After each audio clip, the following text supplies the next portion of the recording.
So once more, please give rise to bodhicitta and listen to the teaching with bodhicitta.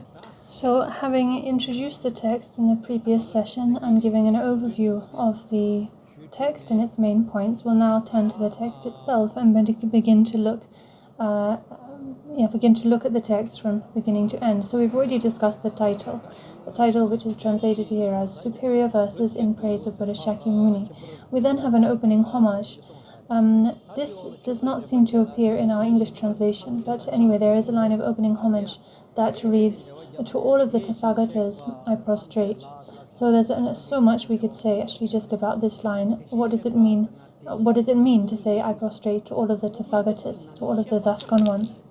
So if we translate, what do we mean by Tathagata? Well, we can translate Tathagata into English as thus gone one.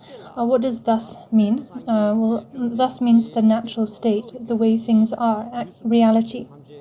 And gone means to have traversed, to have journeyed to reality, to have traveled to and reached the natural state, meaning to have directly realized that state. So who has realized the natural state directly, accurately, just as it is? Well, it is the Buddha Bhagavan, the perfectly purified, transcendent conqueror.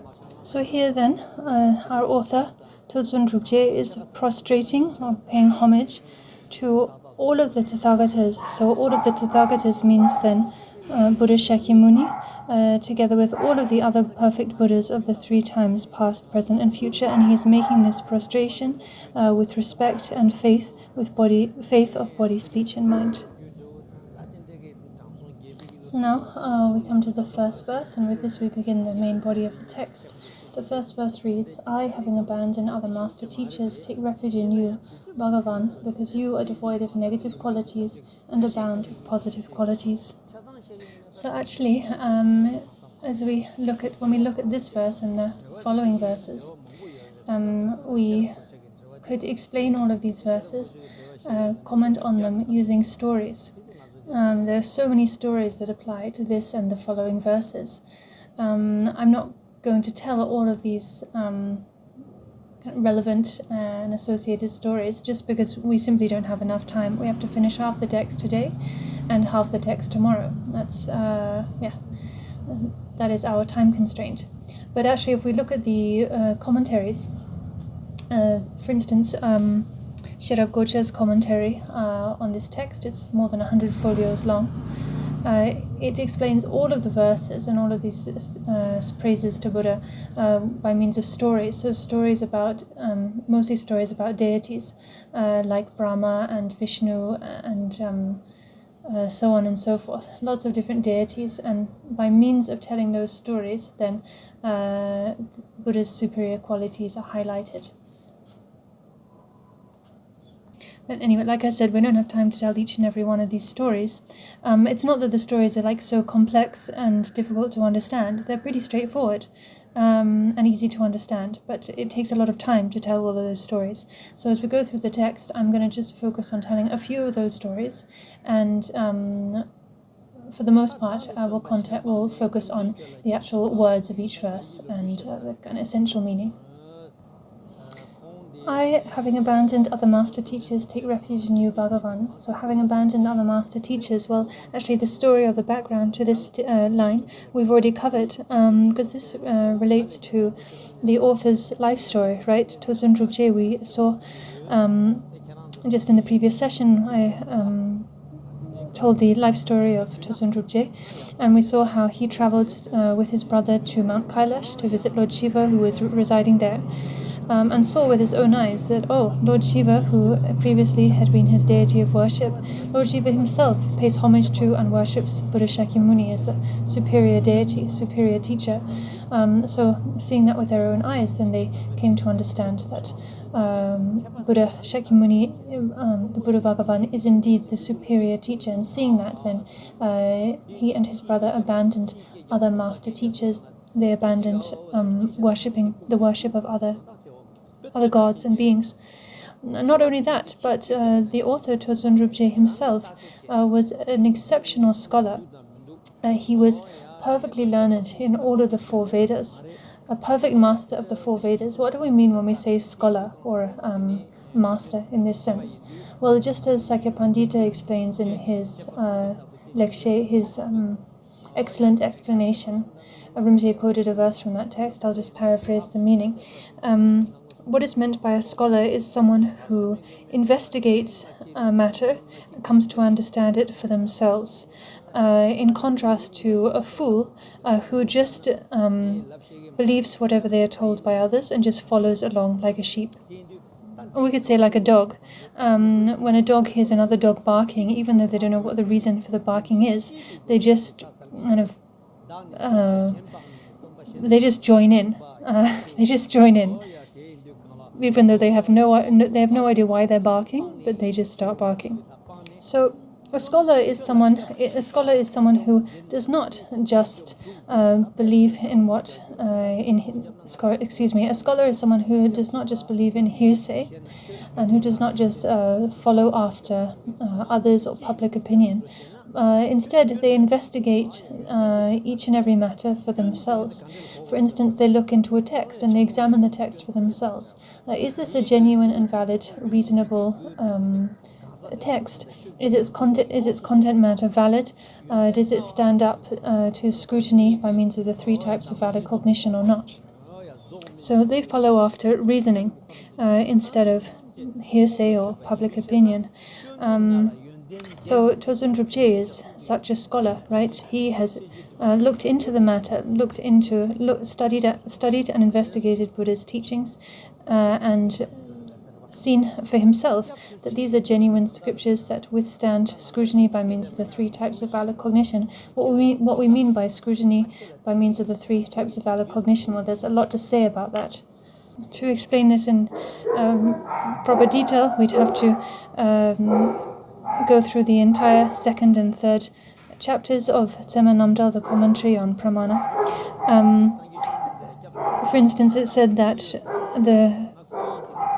one uses direct valid cognition to analyze things that pertain to direct perception. One uses inferential valid cognition for things that are more subtle, and one uses the valid cognition of scripture in various ways to verify things that are extremely subtle or hidden from perception. Anyway, I wouldn't be up to the task of explaining these things myself, and even if I was, we don't have the time. So in short, what is our author saying here? He is saying that I am taking refuge in you based on reason. So my taking refuge in you is rooted in reasoning, in logic. I have abandoned other master teachers like Brahma and Vishnu and so on and so forth. Turning away from them, I take refuge in you, Bhagavan. Bhagavan, we could translate as transcendent conqueror. Actually, that's not really a sufficient translation. Anyway, the word Bhagavan, if we break it down, it refers to 4 aspects of victory, 4 things that an enlightened one has conquered, and 6 enlightened qualities or excellent qualities they're endowed with. We won't go into that kind of detail, but that's just to say this word contains a lot of weight and a lot of meaning. So I take refuge in you, Bhagavan, because you're devoid of negative qualities and abound with positive qualities. What do we mean by negative qualities or faults? Well, we're referring here to the faults of the afflictions of attachment, aversion, ignorance, and so on. In short, the 2 obscurations, the afflictive and cognitive obscurations, the fault of perceiving and grasping to a self of person and a self of phenomena. You are free of, you are completely free of all of these negative qualities. You're free of all of these negative qualities, these faults, these shortcomings, and in place of them, you are replete with positive qualities. In short, the positive qualities of perfection, purification, and ripening. And so we can sum up all enlightened qualities into those 3. So for those reasons, I take refuge in you. So with this, I've given a word commentary, explained the meaning of each word in this verse. So I think that's probably the best approach for us to take as we move through the text. What do we mean by take refuge, or Often it's translated as go for refuge. Well, we mean to surrender, to decide to follow someone, to seek protection in them, to request them to embrace us, accept us. So to take refuge means to surrender and follow. So if we take refuge in the Buddha, right, if we declare that we're taking refuge in the Buddha, then what we're saying, what we're declaring is that Buddha, I am going to follow after you, I'm going to follow in your footsteps. The next verse reads, the world prefers negative qualities, poor at holding positive qualities, and seeing negative qualities as positive qualities, the world takes refuge in the others. So the world prefers negative qualities. Most people in the world take refuge in other deities or beings who display so much aggression, attachment, passion, hatred, jealousy, and so on, who we see engaging in conflict, waging war, who just seem to be masses of affliction. So why do people take refuge in such beings? Well, because as it says here, the world prefers negative qualities. For instance, people see Lord Shiva and they see his intense passion, him in union with his consort Umadevi, and they think, oh, how wonderful that passion is. And then they see Vishnu, who is so aggressive, always fighting, and they think, oh, how wonderful, all of that aggression. And so people interpret faults as positive qualities, and they admire these faults as positive qualities. So actually these qualities are negative qualities, right? But so many people in the world, they interpret them as positive qualities, they admire them. Like these days, there are a lot of religious people who talk about waging holy war, right, for the sake of their religion. There's nothing good about that, right? And yet, as the text says, the world prefers negative qualities. Because worldly people see negative qualities as positive qualities. This does happen and can happen when we become so habituated to negative qualities, so habituated to faults and flaws, we actually start to perceive them as positive things. Like if someone hangs around with thieves and robbers for a long time, eventually they could reach the point where they start to really admire these thieves and think, oh, how wonderful it is to thieve, how wonderful it is to steal. And then eventually these same people will find themselves, really taking delight in like tales of thievery and robbery. They'll just get really into it, basically, and they'll think, wow, this person is so great. They stole this and that from so and so. They beat them up. Wow, they're so powerful. They're so impressive. So their perception kind of turns in this way. But in reality, what's going on? In reality, the thief is a thief, the robber is a robber. There's nothing good about that, right? But in spite of that, because of the power of habit, the power of many hundreds of years or many years of habit, people come to see negative qualities as positive qualities. And so they feel very attracted to these deities who exhibit such negative qualities, who exhibit attachment and hatred and ignorance and so on. And in this way, then the world takes refuge in the others meaning extremist deities like Brahma and Vishnu, Shiva, and so on and so forth. So because of this deeply ingrained habit of viewing faults and afflictions as positive qualities, then people admire these deities and they take refuge in them. They take refuge in them unthinkingly. They're born into, say, an extremist tradition or religion, and unthinkingly, blindly, they just follow that tradition without questioning their heritage, and also spurred on by their own habits, the habits of seeing faults as virtues. So in short, the text is saying that people in the world, they take refuge in these deities, in these other deities and teachers out of ignorance. Now let's move on to the third verse. People who have faith in Vishnu, Samkara and so forth, the qualities they proclaim to be positive, are in fact negative qualities in your teachings. So Vishnu, I think it should be pronounced as Shamkara, excuse me. These are all, let's say, Hindu deities. Again, it's a bit of a problematic word, but I'll use it sometimes just for the sake of convenience. So there's a lot to say actually about these deities. Vishnu, there's a long and detailed story about Vishnu, how he came about, that we find in the great epic histories of the Hindu tradition. In his Hindu cosmology, they explain that humans first appeared on the earth from the god realm. They descended from the god realm. So sorry, it's probably not accurate in English to say cosmology. In various Hindu myths, let's say. So there are different. So we to speak of myths, or we could also translate this term into English as fables. But I'll stick with myths. So we can speak of myths and then accounts. And they're similar in that both of them are stories, right? And recalling stories from the past. But there is nevertheless a difference, a significant difference between the two. A myth is a story told to relate a certain meaning and certain events, but more to relate certain kind of meanings and principles and so on.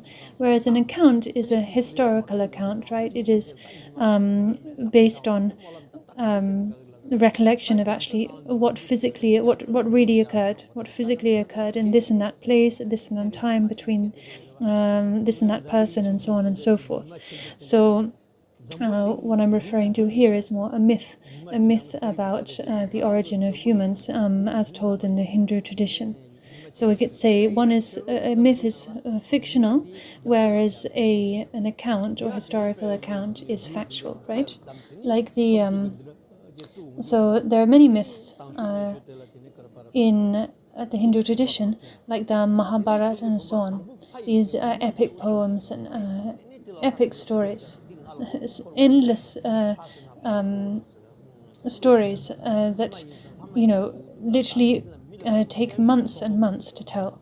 So the Mahabharata and the Ramayana, there are many versions or tellings of the Ramayana.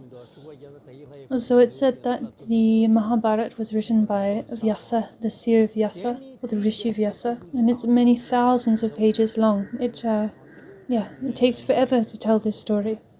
And then we have the Ramayana, which is an account of the life of Ram, the deeds of Ram and his consort Lakshmi.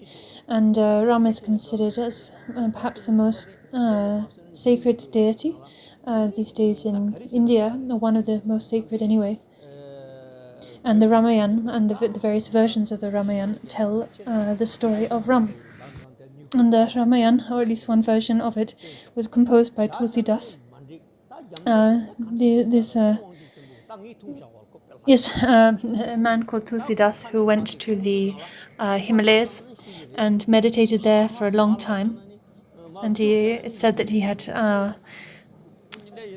received some kind of divine inspiration that inspired him or allowed him to compose the Ramayana. All of these stories, so the Ramayana, the Mahabharata, they're said to be myths. There might be a slightly better word to use in English, but anyway, the point is they're not historical accounts. It's said that they're not historical accounts, but more on the side of myth. And this is not just my opinion. I'm not just saying this. This is what the great scholars and authorities say, that these stories we find in the Hindu tradition are not historical accounts, but rather they are myths or fables created by Hindu followers of the past. In contrast, the teachings of Buddha Shakyamuni are factual. They are not myths. Buddha's teachings stem from his own experience, and they're all about they all stem from real events. or they recount real events. People who actually were born in this world at a certain time and place, who underwent certain experiences, and so on. So Buddha's teachings is actually the record, we could say, of someone's personal experience, right? Their personal life experience. And this is one of the reasons why the Buddha Dharma is so popular and so appreciated today, because it is rooted in actual experience. It's not just a fable, it's not fiction. And this being so, this is one of the qualities that makes Buddha's teaching so pure, so authentic. The fact that these teachings are rooted in actual personal experience. Because there are so many other religions or religious teachings that are actually not drawn from personal experience, that are not a record of personal experience, but instead they are the creations or sort of hypotheses, imaginings of certain people, very learned, wise people perhaps, but nevertheless the creations and imaginings of those, let's say the hypotheses of those people. Whereas in contrast, Buddha Shakyamuni's teachings, we can say, are a direct record of his personal experience.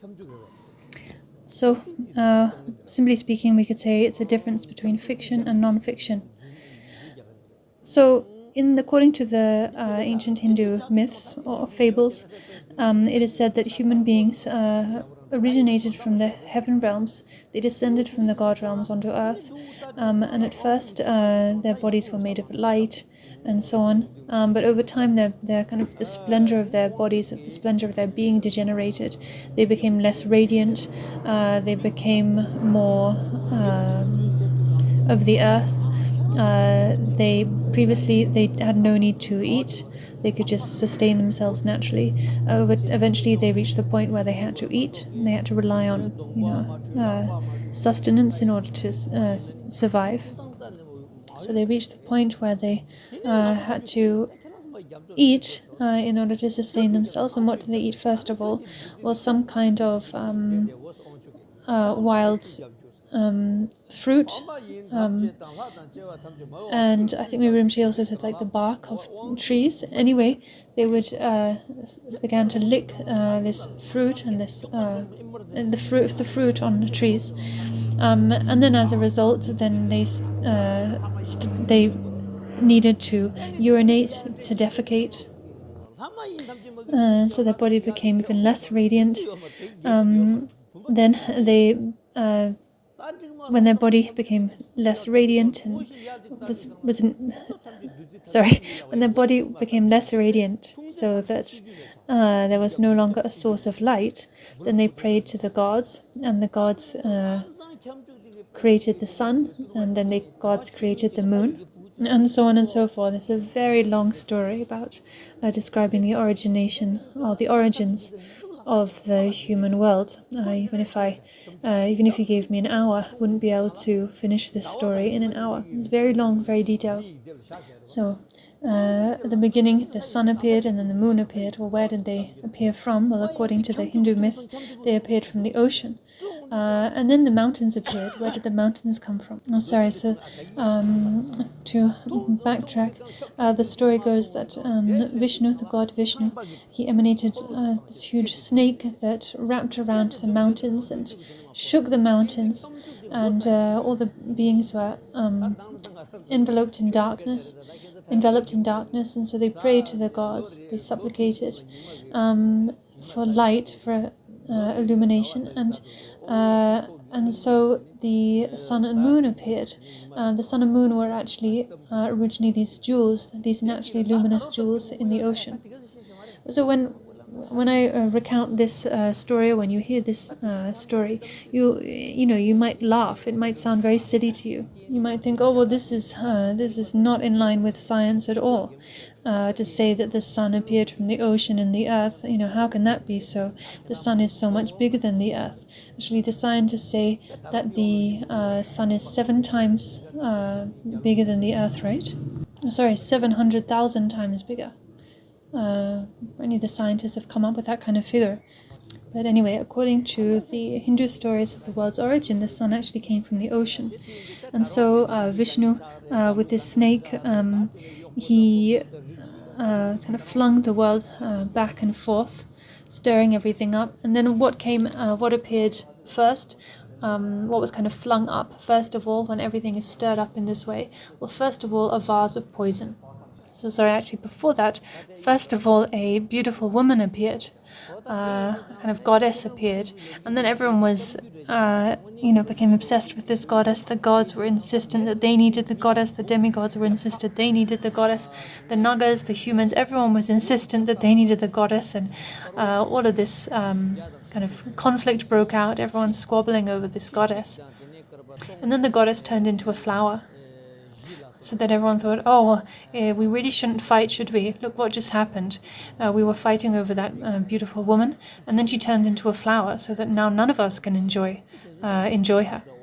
Then a vase of poison appeared, and a vase of poison so powerful that if it was opened up, it would destroy the entire world. We could kind of think of a modern-day nuclear bomb, right? That can blow the entire world up. So everyone was terrified. What to do with this? If we open it, well, everyone is going to be destroyed. How to dispose of this kind of nuclear bomb, this vase of poison? And the discussion went on back and forth, and eventually Vishnu said, well, I know what we'll do with it. I will drink it, because he was a god, right? A really powerful god. He said, I'll drink it. I'll be able to handle it. So Vishnu drank the poison, but he knew that if he swallowed it and the poison went down to his stomach, well, he would die. And if he kind of spat it out, well, then it would go on everyone else and everyone else would die. So what to do? So he just kind of held his breath so that the poison didn't go down to his stomach but remained in his throat. So he just held it in his throat. And as a result of the poison staying in his throat turned blue. And this is why Vishnu is often called Vishnu, the blue-throated one. But after some time, he just couldn't bear it any longer, and so he exhaled. He breathed out like, ha. And then all of those vapors then, from those vapors grew all of the poisonous, or we could say intoxicating substances that we now have in the world, like tobacco, marijuana, and opium, and so on and so forth. All of these are said to have come from that exhalation, that poisonous exhalation of Vishnu. So then, he kept stirring the ocean, and next the sun appeared. And that was placed kind of high up above the peak of the mountains. And then the moon appeared, or the moon was, taken out of the ocean and again placed up in the sky. And then the swirling continued, and a vase of Amrita emerged. And what was in this vase of Amrita? Well, the Amrita of immortality. An Amrita that, when drunk, gave one a mastery of life, so that one never had to face death. So they had this Amrita of immortality, right? And they decided, okay, we will divide this up amongst all of the gods and demigods. So that was the decision. And just around that time, then, an old man appeared. This was actually Vishnu taking the guise of an old man. Or maybe actually it was Brahma. But anyway, one of them took the form of an elderly man and said, with their clairvoyance, they said, actually, if you divide the Amrita amongst the gods and demigods, but when the demigods drink it, they will then wage war with the gods and kill all of the gods. So, I'm not sure if it was Vishnu or Brahma. But anyway, the main crux of the story is correct, so I'll just keep going here.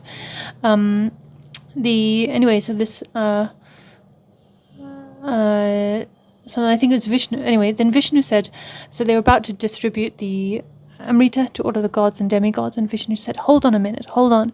You can't drink this divine Amrita, just like this.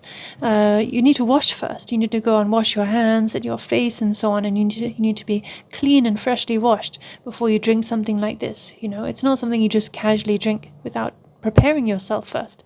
He said, so before we divide this and everyone drinks, you must go down to the ocean there and bathe. And everyone said, well, okay. And he said, so off you go. And they said, well, what about you? He said, oh, I've already bathed. I've just bathed. But I'll stay here and guard the Amrita, and all of you go off.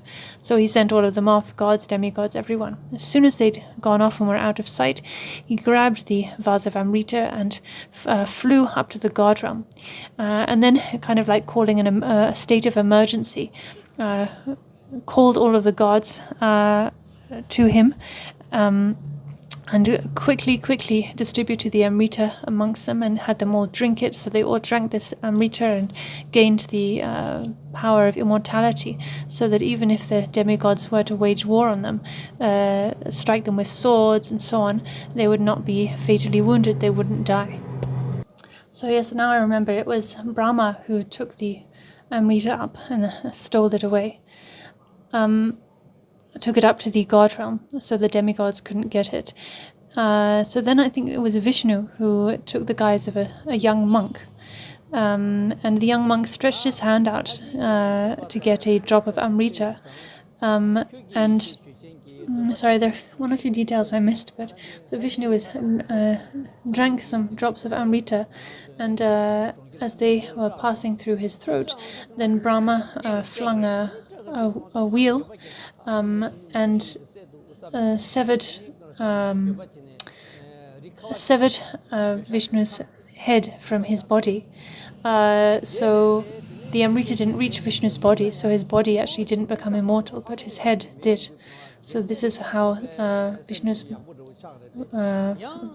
body is not immortal, but his head is. I mean, that's how that came to be. And this is also, it's from this event of Vishnu, this event of when this god was beheaded, that led to the regular solar and lunar eclipses that we experience. So this, of course, is according to Hindu mythology, right? That perspective. Once every 3 years, there's a solar eclipse, and once a month there's a lunar eclipse. Maybe, excuse me if I got it wrong and it's the other way around. But anyway, the phenomena of eclipses is said from this mythological point of view to actually be Rahu, out of his resentment, swallowing the sun and the moon, because he has this grudge stemming from what happened back then. Excuse me, this is just from my side as the translator. So Rahu also entered the story some time back, but I probably didn't distinguish clearly between him and Vishnu. Anyway, these are all stories from Hindu mythology. It's very, very long and detailed. You can read very long and detailed accounts of this and other stories. Of course, these stories don't match up with modern scientific perspective, but this is kind of the flavor of most Hindu myths, most Hindu stories. Anyway, and the story continues. How did the human race come about? How did the kings come about? The royal class, the servant class, the 4 castes that Hindus speak of. So we could go on like this for at least another 30 minutes. But anyway, this is to say that, this is kind of the flavor, to give you a flavor of Hindu myths and Hindu history. Hindu histories have more the kind of style and flavor of mythology rather than historical accounts. They're not literal historical accounts, but they are this kind of myth, as you can see from the bit of story that I just told. But Hindu, so these sorts of myths are followed and upheld by all of the, let's use the term Hindu, all of the Hindu followers of the world, which is no small number of people. That's about 1.2 billion people. It's one of the major religions of the world, and this is a major portion of the world's population. So to turn back to the text, verse 3 reads, well, people who have faith in Vishnu, Shankara and so forth, the qualities they proclaim to be positive. So Vishnu, what you can see from these myths and stories, he is incredibly aggressive, jealous, angry. Lord Shiva is very lustful, such strong desire. But these qualities of the afflictions of attachment, intense attachment, anger, and so on, that we see in these deities, are proclaimed to be positive. They're proclaimed to be virtues. And yet, in your teachings, these same qualities that are claimed to be positive are shown to be negative, right? So attachment, aversion, jealousy, pride, and so on. In the Buddha Dharma, from the perspective of the Buddha Dharma, those are all afflictions, right? They are faults, they are flaws. They're not celebrated as positive qualities as they are by others who follow and have faith in Vishnu and so on. It's said that by a single arrow due to Mahadeva's anger, the city of Tripura was burnt, whereas your arrow of primordial wisdom certainly has burnt the very angry mind. So again, this verse of praise refers to one of the Hindu myths or stories. So it's said that the deity Mahadev, he one day saw that the demigods had descended to the human realm, and they were teasing a lot of human women. And when Mahadeva saw this, he was filled with rage, and inspired by his rage, he took one of his arrows, and with a single arrow, he took an arrow and shot the city of Tripura. So Tripura is this city of the gods, of the demigods. It has 3 tiers, and it kind of moves around through space. So Mahadeva, with a single arrow, he shot at the city of Tripura and burnt it to the ground. All because he was angry. He just flew into a rage when he saw these demigods in the human realm, teasing the women there. Think of the damage done if by destroying the city of Tripura in this way. How many beings must have been killed? How many beings must have been hurt? This is a terrible thing, right? A terrible act of destruction and harm. And yet, when Hindu followers learn about Mahadeva's action, they celebrate this. They're filled with wonder and admiration. They think, wow, Mahadeva is so powerful, so extraordinary. With a single arrow, he was able to burn to the ground the city of the demigods. In contrast to this, your arrow, meaning Buddha Bhagavan's arrow of primordial wisdom, has burnt the very angry mind. So rather than shooting arrows of anger out at others and harming others, you have shot the arrow of primordial wisdom, of realization, and with that you have burnt to the ground the mind of anger. For the improper burning of Kamadeva by Mahadeva, it has harmed him again, whereas your fire of primordial wisdom has burnt and uprooted attachment. So Mahadeva, as we just explained, he flew into a rage and burnt the city of Tripura to the ground. Actually, after doing that, Mahadeva felt remorse. He regretted all the harm that he'd done, the destruction he'd brought about, and with remorse he took himself off to the mountains. He made a confession, and he kind of stayed on retreat, meditating in the mountains. But because Mahadeva only knew shamatha meditation, because indeed the Hindu, or let's say the non-Buddhist extremist traditions only know shamatha meditation, not vipassana, well then for the duration of his meditation he was indeed in an anger-free, very calm and peaceful state, totally tranquil. But when he rose from his meditation, because he had not uprooted his anger through vipassana, through deep insight, he'd only suppressed it with shamatha, then when he rose from meditation, he once again flew into a rage. So this just goes to show the non-Buddhist or extremist traditions, they do not have the practice of vipassana. And because of lacking vipassana, then the negative emotions can only be temporarily suppressed. They cannot be completely uprooted once and for all. In contrast, Buddha Shakyamuni teaches a meditation that is the unity of shamatha and vipassana.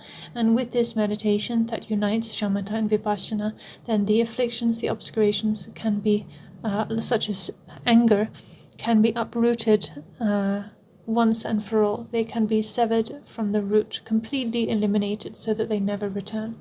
Like in the Treasury of Abhidhamma, it says,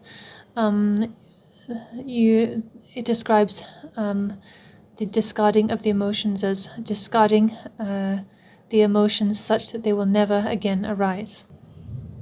So the afflictions can only be fully uprooted, fully eliminated by meditation that unites shamatha and vipassana, and such meditation is only taught by Buddha, is only found in the Buddhist tradition, not in non-Buddhist traditions.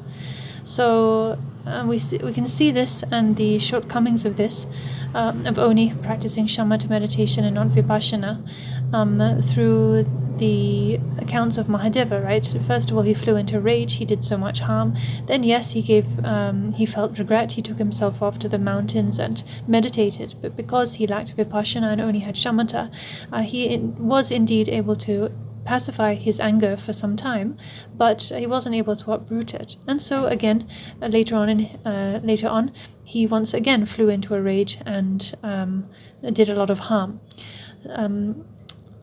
In contrast, whereas the text continues, whereas your fire of primordial wisdom has burnt and uprooted attachment. So your fire, meaning Buddha Shakyamuni's fire of primordial wisdom, has burnt and uprooted attachment. And I think actually the Tibetan has more the sense of, maybe this could also be translated as the, referring to the bow of a bow and arrow. But anyway, with the fire of primordial wisdom, you have burnt up and uprooted attachment, so uprooted desire. When discussing the lines above, we discussed and clarified the difference between meditation, right? The meditation of Buddhists and non-Buddhists. And what came before that, in the first few verses, was a praise, right? An opening homage. So with these last two verses we just looked at, verse 4 and 5, we see the differences between the meditations of non-Buddhists and Buddhists. That difference being that non-Buddhist traditions only practice shamatha, ordinary shamatha, whereas the Buddhist tradition teaches and practices a meditation that is the unity of shamatha and vipassana. And the consequence of that is that the Buddhist meditation can completely uproot the afflictions once and for all, whereas non-Buddhist meditation, the meditation of shamatha alone, can only suppress the afflictions, not uproot them. Mahadeva, having fallen in love with Tilottama, manifested 4 faces, whereas the enchanting Mara girl's gestures could not even move a tip of your hair. So again, there's a very long story to tell, a long story that is referred to here. If you want to really read and learn about these various stories, then you need to look at Sherab Goche's commentary, where he tells all of these stories in detail. In short, so Mahadeva was engaged in meditation practice, deep in meditation and concentration, and he reached the point where he could, say, encircle or magnetize all 3 realms of samsara. And seeing this, the other gods like Vishnu, Brahma, they thought, God, we have to make some obstacles for Mahadeva. Look at what he's doing. He's going to magnetize us soon as well. He's going to take control of us. We better do something to stop him. And so they discussed, what might we do that will impede his progress. And to this end, they emanated this goddess, Tilottama, this most beautiful woman. They gathered a drop of blood and a kind of pinch of flesh from all of the goddesses, from all the female gods, mixed them together, and from that they created or emanated this goddess of extraordinary beauty, a goddess called Tilottama. So at this point, Mahadeva was deep in meditative concentration, right? We could say he was on retreat, training in meditation, and through his meditation, he was magnetizing and gaining control of all 3 realms of samsara. So it was to make an obstacle for him, to impede his progress, that the gods created this exquisite beauty and sent her down before Mahadev, right? They wanted to distract him, to interrupt his meditation. So this extraordinary beauty, Tilottama, appeared before Mahadev. And of course, all of the other gods were kind of watching from above, let's say, almost like a CCTV, you know?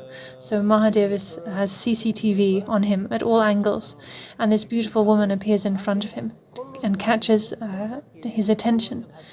And she doesn't make direct kind of contact with him, but she kind of walks in front of him, around, to the left, the right, and then she starts walking around him.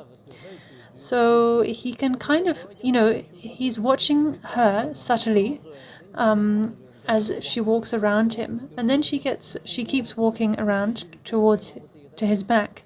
And it gets to the point where he can no longer see her. He can't see her out of the corner of his eye.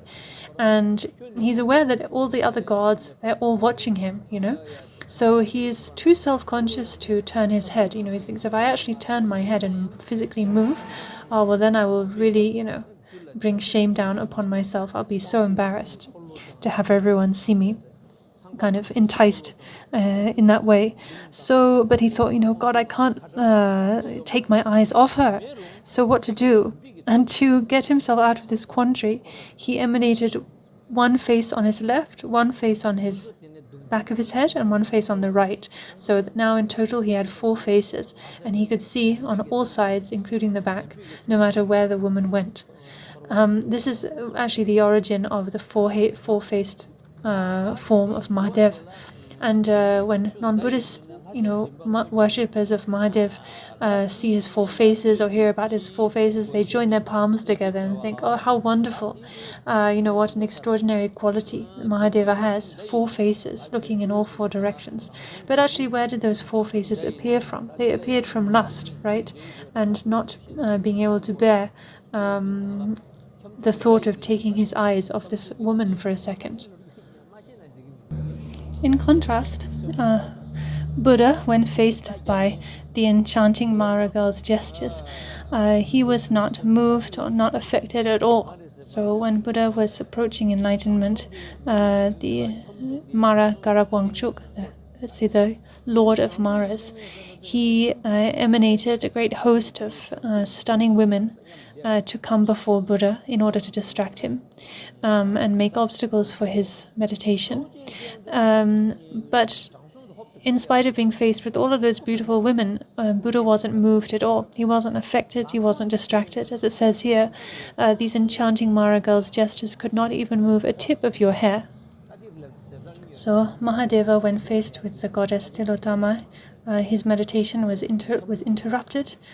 He fell prey to that obstacle and lost his samadhi. In contrast, Buddha Shakyamuni, when faced with this host of beautiful women, even more beautiful than Tilotama, all emanated out by the Lord of Maras, he wasn't moved or affected in the slightest. So now verse 7. Not only Mahadeva's half-body is engulfed in his consort, even at the sight of a swan couple he gets aroused, whereas you are virtually happy, not overcome by the desire. So Mahadeva's half-body is engulfed in his consort. So this refers to the fact that when Mahadeva was faced with the sight of this beautiful woman, this beautiful goddess, he was overcome by desire, right? So overcome by desire that he couldn't bear to let her out of his sight. He kind of twisted himself around to the extent that he kind of merged physically with his consort, in a sense. And this is why sometimes you see Mahadeva depicted as like half of his body being Mahadeva, male, and the other half of his body, like half of his face and so on, being Umadevi, his consort. So this kind of merging of Mahadeva with his consort was the result of his overwhelming lust, his overwhelming desire. He wasn't satisfied by uniting, by sleeping with his consort. That wasn't enough for him. He was so overwhelmed by desire that he had to physically merge his own body with that of his consort. when the non-Buddhist followers see this, they think it's an extraordinary quality, a praiseworthy quality.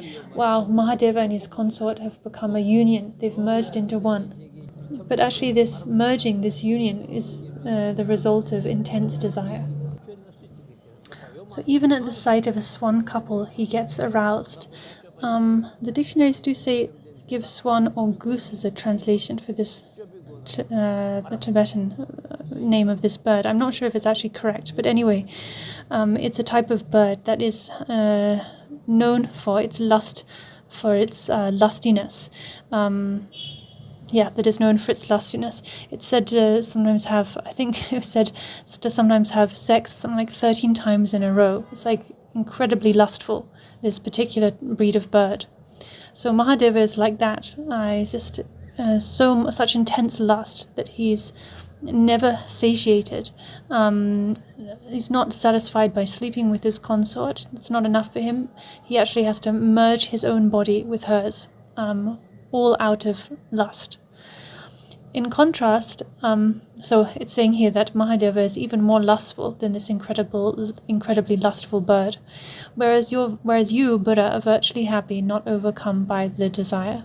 So you, Buddha Shakyamuni, Buddha Bhagavan, you are completely free of desire. You have transcended lust, you've transcended desire, you have renounced. You have definitively emerged from the shackles of desire. Here we have the contrast between Mahadeva, who is overcome by lust, and again his lust is seen as this intense lust is seen as a wonderful quality, a virtue by his followers. But in contrast, Buddha has transcended desire and is free of all lust. So we can see these, all of these praises are kind of rooted or make reference to these stories, right? These Hindu myths, which, if we do tell them, they can be very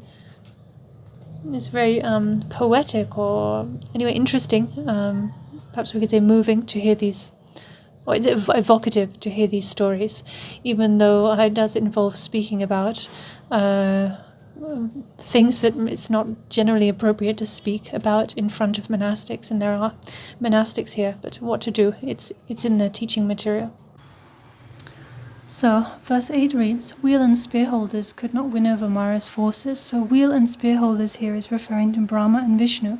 The wheel holder is referring to Brahma, and spear holder to Vishnu. You, Brahma and Vishnu, could not win over Mara's forces. So Mara here is referring to the four Maras.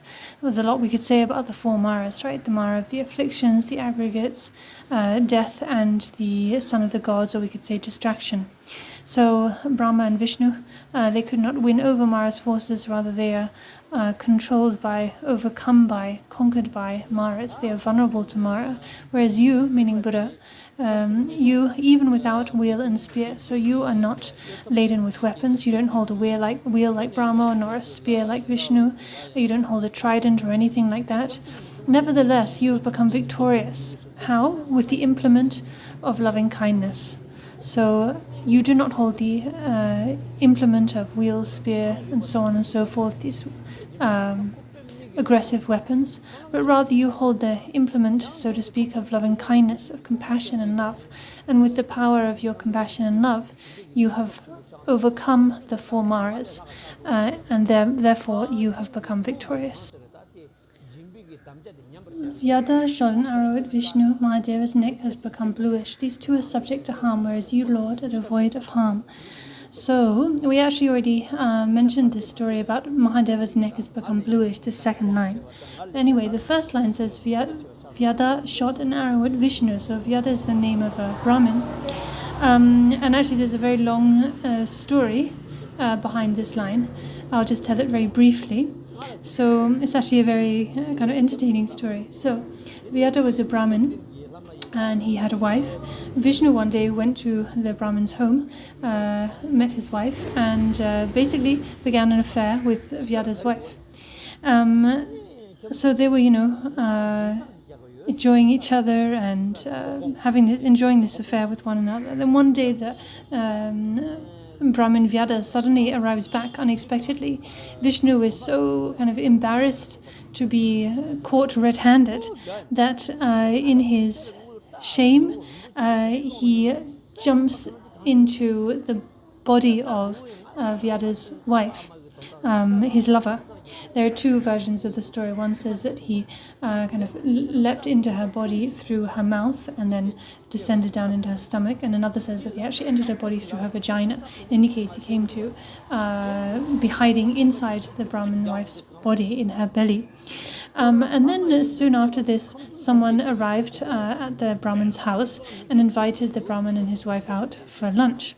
But the person who had invited them, it seems they had some kind of clairvoyance, and they soon became aware that there was actually a third person amongst them, that there was someone present in the belly of the Brahmin's wife. And so the host accordingly laid 3 places. Right? And the Brahmin said, "Why are you laying 3 places? There's just 2 of us." And he said, and then the Brahmin explained, the host explained, and the Brahmin, Vyada, flew into a rage. He grabbed his bow and arrow and shot an arrow into the stomach of his wife, meaning at Vishnu, who was hiding there. And so Vishnu was kind of expelled out of hiding in the wife's belly, and he came out very humbly and apologized to the Brahmin and so on. So that's about the first line. Then Mahadeva's neck, as we know, we already discussed this story, has become bluish because he dared with his pride to drink this poison, and even though he couldn't really stand it, his body wasn't really able to take it, still he drank it, and that's why his neck turned blue, basically rotten. It started to rot because of the effect of the poison. So Vishnu and Mahadeva are subject to harm in these ways, but you, Lord, are devoid of harm. You, because of your attainments, are not vulnerable in these same ways, and also you do not perform the same kind of harm. You don't conduct yourself in unseemly, dishonorable, or unwholesome ways like Vishnu, who had an affair with Vyada's wife, and so on. Why? So why is your conduct? Why is your conduct so superb, so wholesome? Well, because you're free of the negative emotions, because you're free of attachment, aversion, and ignorance. You're therefore free of faulty, dishonorable conduct. So now verse 10. Vishnu, in the disguise of a dwarf, cheated Bali through the stratagem of deceit, whereas you, despite knowing all these stratagems, have never deceived others. So Bali was a figure in the past who was incredibly, kind-hearted, courageous, and he practiced generosity to such an extent that he accumulated so much merit that he was on the verge of magnetizing all 3 realms, of gaining power over all 3 realms as a result of his merit accumulated through his extraordinary acts of generosity. He would give away everything he had. Whatever he was asked for, he would give away, including his own body. And when Bali was on the verge of becoming so meritorious and powerful that he would soon gain power over all 3 realms, well, Vishnu felt very threatened. Vishnu thought, my goodness, soon this man is going to be even more powerful than me. So I must ruin him. I must do something to stop this happening. And so to do that, then he took on the disguise of a dwarf. And went to see Bali, and he said, "Please give me something." And Bali said, "Of course, what would you like? What do you need?" He said, "What I need is a piece of land to do a fire puja. I'm doing a fire puja for my mother, my father, and so on. And I need just like 1 cubit square, a square cubit of land to perform this fire puja on." And Vishnu was so pleased with this request. He said, Bali was so pleased with this request. He said, "My goodness, you're not asking for gold or jewels or this or that, just 1 square cubit of earth. Such a humble request. Of course, you can have that, and I will give that to you. And actually take 3 square cubits." And so Vishnu accepted. He took the 3 cubits of of earth. But then, I translated this as cubit, but actually literally in Tibetan, it is 1 step So one step's worth, like when we walk, that kind of step, which would be about a cubit. As soon as Bali had agreed to give Vishnu, who was disguised in the form of a dwarf, these 3 cubits, then Vishnu revealed himself, and he took one step, and with just one step he traveled so far that he circumambulated the entire 3 realms just with one step. And then he turned around to Bali and said, well, that was just one step, 1 step's worth of earth, 1 cubit's worth of earth. Now where should I take the second step? And Bali, not knowing what to say, he said, well, step onto the crown of my head. And so Vishnu did that, and as a result, Bali was, he lost his merit, he lost his power. So this, those who worship Vishnu regard this as a wonderful quality, a praiseworthy quality, the fact that Vishnu deceived Bali in this way. You, however, Buddha, however, despite knowing all these stratagems, you've never deceived others. So this act of deceit by Vishnu is praised, regarded as a great quality by those who worship Vishnu. But in the Buddha Dharma, deceit is regarded as one of the most sinful, negative qualities. And Buddha, unlike Vishnu, never deceives others. He's beyond deceit. He who sees the wonderful miracles of you, the Lord, sees the crossing of the 3 worlds by Vishnu as the walking of a crippled man. So one who sees the wonderful miracles of you, Lord Buddha Bhagavan, Buddha is able to cognize, to be aware, to know everything in the entire 3 realms of samsara. Not only does he have unimpeded knowledge of all things, in this way, but he has this unimpeded knowledge simultaneously. So in a single second, he is able to cognize countless phenomena, literally countless phenomena. In comparison, Vishnu sees or knows the 3 worlds. The 3 worlds are the underground realm, the heavenly realm, and the earth realm. These 3, underground realm, earth realm, and heavenly realm or worlds. But compared to Buddha's unimpeded knowledge of all possible things, well, this is absolutely nothing. Buddha doesn't know just the 3 worlds, but he knows the entire trichiliacosm, the 3,000-fold universe, not just this 3,000-fold universe, but all countless 3,000-fold universes. So in comparison, Vishnu's knowledge is just like the walking of a crippled man. Okay, so I'm going to move quite quickly now through the verses. We have no choice because of the time constraint. So verse 12, Kumar Kartikeya, when in Asiddhara Vrata, lived together with Shasti, whereas you have abandoned the 7 actions of intercourse just as dust. So Kumar Kartikeya was a meditator, a practitioner, engaged very intensely in practice, and he was also observing a vow of chastity. Until he encountered an obstacle. He met this beautiful woman called Shasti, and once he'd laid eyes upon her, he just could not stop thinking about her. He was just overwhelmed by lust, by desire, and he just could not maintain his practice, and in the end he lost his vow of chastity. You, in comparison, have abandoned the 7 actions of intercourse. So these 7 actions of intercourse refer to 7 aspects of intercourse that are explained in the Kama Sutra. No need for us to go into those details, but this is to say that Buddha is very aware of such points, such things, but seeing and realizing the intercourse is realizing the shortcomings of intercourse, then he has abandoned intercourse, just like casting aside dust. Verse 13, Brahma and others claim themselves to be the creators of this world, whereas you, having seen the suchness, have shown that it is formed due to its karma. So Brahma and others claim themselves to be the creators of this world. There are some who believe that, or we say Brahma claims and some believe that Brahma is the creator of the entire world, both the external environment and all the living creatures within it. But this is not in line with science or accepted by science, nor is it in line with or accepted by Buddha Dharma. Buddha explained that things are not, the world and beings are not created by some omnipotent creator.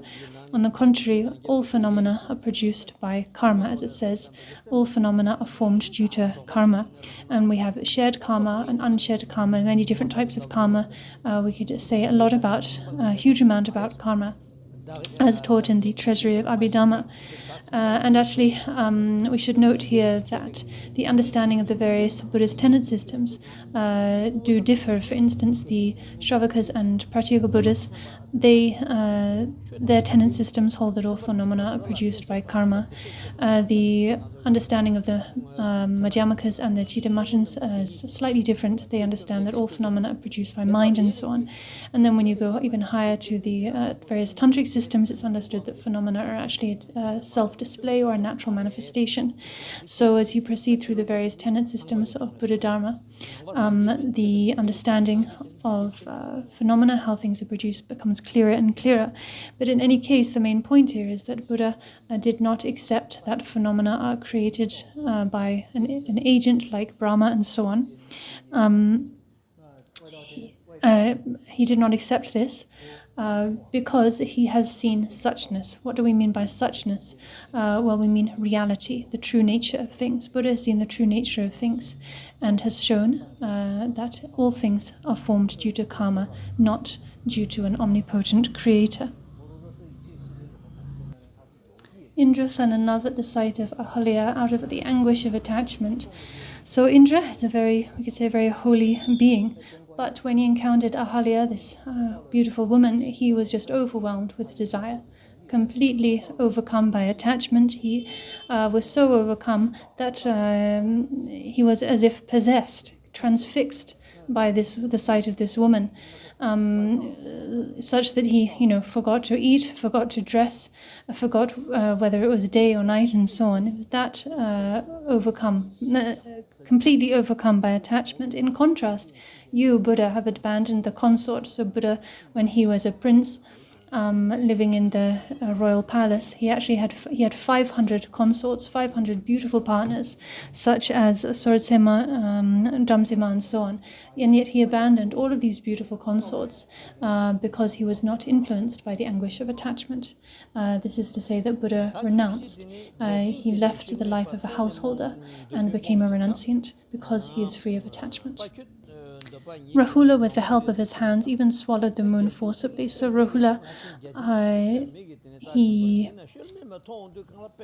abused, he patronized the moon and also the sun by swallowing them and engulfing them and keeping them within his stomach, we could say, for several hours and so on. This is the kind of mythological explanation of solar and lunar eclipses. It's said that Rahula, this is the act of the kind of malicious or haughty act of Rahula, swallowing the moon and likewise swallowing the sun. But in contrast, you, Buddha, you possess all, meaning you have all possible power and capacity. And yet you are not vulnerable to harm by sentient beings. I'm not sure about the translation of this line. The way Rinpoche explained it is that although you possess every possible power and capacity, you never harm sentient beings. So we could say this relates to the modern idea of human rights, that no one has the right to harm or abuse another sentient being. Although Rama, Ambarisa, and others had gone into the forest, they had to come back, whereas you, Tathagata, have not come back, having been quenched by the nectar in solitude. So there's a very long story in connection with this verse. It will take about an hour to tell, and I know this story pretty well, but I won't tell the story in any kind of detail. In any case, this is referring to the stories of Rama and Sita, Lakshmi, and so on. So the Ram was sent to the mountains to meditate for 14 years with Sita. So they went to the mountains, they practiced meditation for this period of time, 14 years. But then one day Sita was in the forest and she saw this beautiful deer and she was captivated by this deer, and she said to Ram, I need the skin of that deer. I want that. So Ram said, okay, you stay here. I will go and hunt that deer for you and get you that skin. And so he went off with his arrow and bow hunting the deer, but the deer was actually a manifestation of another deity. So no matter how long he pursued the deer, no matter how many arrows he shot, he could not strike the deer. He could not get the skin, kill the deer and get the skin for his wife Sita. When he eventually returned to their hermitage, Sita had been taken away by Ravan to Sri Lanka. And then, as a result, anyway, to cut a long story short, Rama ended up waging war and so on, and there was a long conflict and so on and so forth. So, in short, Rama, as well as Ambarisa, another figure, and so on, they went into the forest to practice, but they had to come back because of these various foibles. In contrast, you, the Tathagata, have not come back because you have been quenched by the nectar in solitude. You found your sustenance in the nectar, the ambrosia of emptiness and compassion, and that sustained you for your entire life. You never had to leave the forest in that sense until you entered Parinirvana in Kushinagar. You were sustained by the nectar of emptiness and compassion and remained in solitude. It's said that sages advise animal sacrifices for offerings. So there are 4 Vedas in the, let's say, the Hindu tradition, we could say the Vedic tradition. These 4 Vedas, which Rinpoche mentioned by name, both in Tibetan and Sanskrit. I won't attempt to translate the names though. But these 4 Vedas are the fundamental scriptures of these Hindu traditions, just like the 3 Pitakas are the fundamental scriptures of Buddhist traditions, right? And one of these 4 Vedas focuses on animal sacrifice, focuses on and teaches animal sacrifice. So the sacrifice of horses, goats, cattle, sheep, and so on and so forth, making blood sacrifices of these animals to deities like Shiva, Uma, and so on, to increase life, prosperity, power, and so forth. And this sort of blood sacrifice is practiced these days in Nepal. There are people who will sacrifice or kill 500 animals, say, in just one day, in one sacrifice, as one sacrifice. There's one place, a Hindu site in Nepal, where they slaughter or they sacrifice 500,000 animals per year. These days, the number of people doing blood sacrifice has decreased a little bit, but still on New Year, Hindu New Year, and so on, in places like Dakshin Kali and Parping, so many animals are sacrificed that there's literally a river of blood flowing through the valley. So sages, specific teachers, they advise animal sacrifices for offering. They teach this as a practice, whereas you, Buddha Bhagavan, devoid of negativities, being so stainless and free of faults, free of sin, as pure as a freshly washed crystal, you have not permitted beings to, or your followers, even to harm ants. So again, there's further stories we could tell in relation to this, but we won't get into those stories. Others perform offerings for themselves by taking the lives of other animals, whereas you alone perform offerings for others by giving your own life.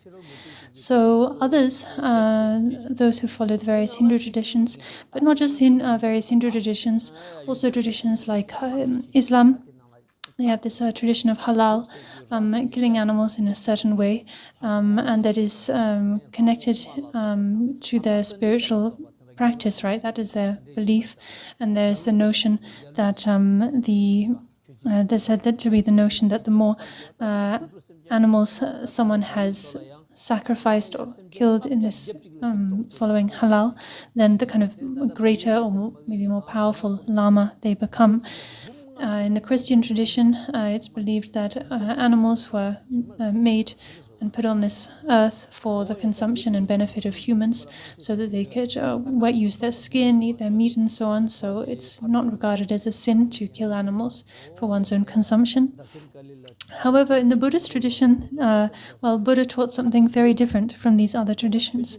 Buddha did not permit killing of animals. Buddha did not permit does not permit harming any animals. Harming a single being. Forget about actually killing animals.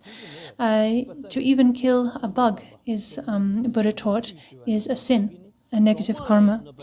Yes, there are Buddhists who eat meat, but they eat meat knowing or accepting that that is a sin, that is a negative karma.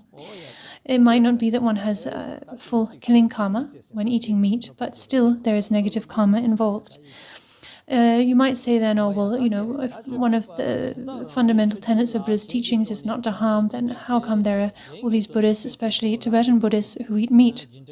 Well, so there's a distinction we need to make here, or some points to be clarified here. In the Vinaya, Buddha taught that, yes, Buddha taught that his followers are not permitted to wear the skin of animals and so on. However, there is an exception made. Buddha made an exception for those who are living in borderland countries where wearing animal skin and eating meat to some extent is necessary to survive. So places like Tibet, where the conditions necessitate eating meat to some extent, wearing animal skin, and so on. Buddha actually explicitly permitted in the Vinaya that his followers are permitted to consume meat that is pure in 3 ways. What are these 3 ways? They are that an animal has died naturally, or that an animal has not been killed explicitly for one's own consumption, and thirdly, that one does not have even a doubt or suspicion that the animal might have been killed for one's own consumption. So in the Vinaya, Buddha taught that the monastics should accept for their meal whatever is placed into their alms bowl, whatever falls into their alms bowl, literally. So if meat is offered to them, placed in their alms bowl, chicken, fish, whatever it is, then they are permitted to eat it, and that is, we can say, that's part of their practice. And no direct negativity is involved there, because that meat has not been killed intentionally for that person, right? So a few things to clarify about the kind of negative karma and prohibition around meat. In any case, what did Buddha actually teach? Buddha taught that one should not harm beings, right? So if you raise an animal for the sake of meat, and then you kill that animal and eat its flesh, then that is negative karma, no question. The text says, "You alone perform offerings for others by giving your own life." So this is a reference to Buddha's acts in his previous lives, like when he gave his own life to a starving tigress and her cubs in the place in Nepal that we now know as Namo Buddha. When he was King Pematin in ancient India in the past, and when the land was suffering from famine, he then took a rebirth as a fish, an enormous fish, and washed himself ashore so that people could eat his flesh, and so on. There are so many other cases of Buddha giving his own body away in his past lives for the benefit of others. So the difference that's being pointed out here is that other traditions actually perform offerings for themselves, for their spiritual tradition, by taking the lives of other animals, whereas you, not only do you not take the lives of other animals, but you actually give up your own life for the benefit of others. So this is the difference between Buddha's tradition and that of others. Due to the sage's formidable fire of curses, many people got burnt. So this is referring to the story of a practitioner figure called Shaktar in the past, who, with his power of samadhi, caused an enormous fire, and with that fire burnt down entire villages and killed many people. In contrast, you, Buddha Bhagavan, with your fire of primordial wisdom, you've burnt the factors that become the cause of the birth of sentient beings. So with your fire of primordial wisdom, and we could also say the fire of your great compassion, you actually protect beings. You burn away the factors that cause them to take rebirth in the three realms of samsara. So whereas other sages with the power of samadhi create a fire that burns and harms people, you, with your fire of compassion and wisdom, you burn the causes that cause the causes of being suffering and actually protect beings. So you both create fire, but one fire harms others, one fire benefits others. That's the difference. It has been heard contradictions in the words of Vyasha's many compositions, but the Munis are not of that type. So Vyasa was an extremist teacher, or we could say a non-Buddhist teacher in the past. And what is being said here is that his intelligence, his insight, his understanding was very limited. Of course, we're saying this with reference to in comparison with Buddha Shakyamuni, right? Not in comparison with ordinary people. Compared to Buddha Shakyamuni, then his intelligence and insight is very weak, very feeble. And the many treatises that Vyasa composed, treatises on medicine and astrology and so on, actually, if you look at them, you find that they are filled with contradictions. What is said at the beginning contradicts what's said at the end, what's said in the middle contradicts what's said at the beginning, and so on and so forth. They're riddled with such faults. In contrast, Buddha Shakyamuni's treatises, or rather Buddha Shakyamuni's teachings, all of his teachings, from teachings on the Vaibhashika